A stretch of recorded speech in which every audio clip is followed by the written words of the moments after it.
Hey, no homo, send me your headshot picture so I can start on your figure. All right, what up, ninjas? Well, this was supposed to be done later on, but I got kind of bored and said, fuck it.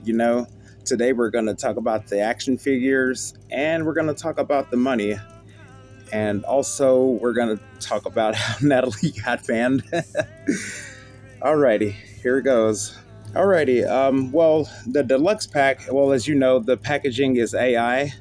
And if you're familiar with my work, I've been doing action figures since, whew, man, it's been a while. All I know is I've been sculpting since Blink 182 and Spin Doctors was on the radio. Long story short, you're absolutely right, Richard and Chris. You're completely right as well. It's not easy to do these, but it's actually pretty fun. I'm not sure how many copies of these are going to be made. It depends on how many guys that actually, know the sport and, love wrestling, especially deathmatch. You know how we get down. Whoop, whoop.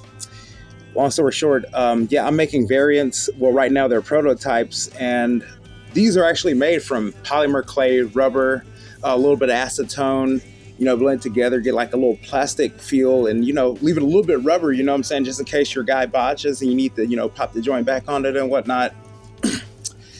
Also, yeah, I actually drew the cover of what they were going to be looking like. Basically, it took a while to sketch them and everything, but I think this is good. And I hope these are also, approved by the practitioners. I'm gonna tell you guys straight up, Daphne was wrong. The game Backyard Wrestling was based on real life people, and I can verify this because those same people that I used to grow up watching are actually still wrestling or either just retired.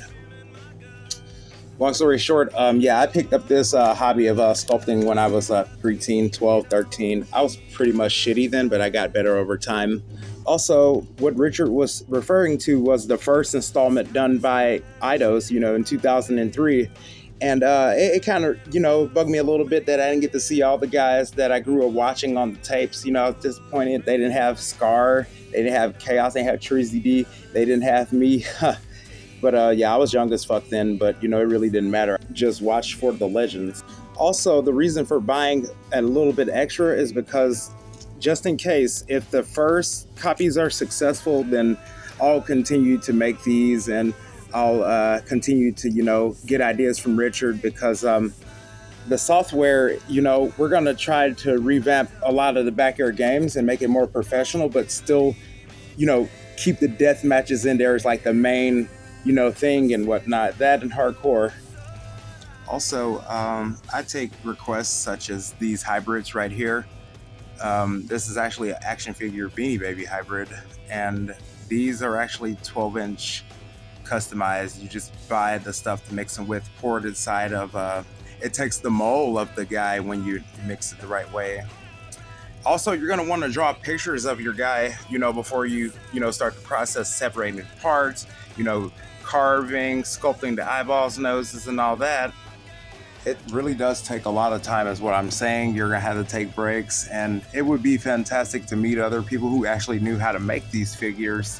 One guy could actually take up to like almost a week if you wanted to be perfect. Well, you know, something store bought, but like, made inside of a garage.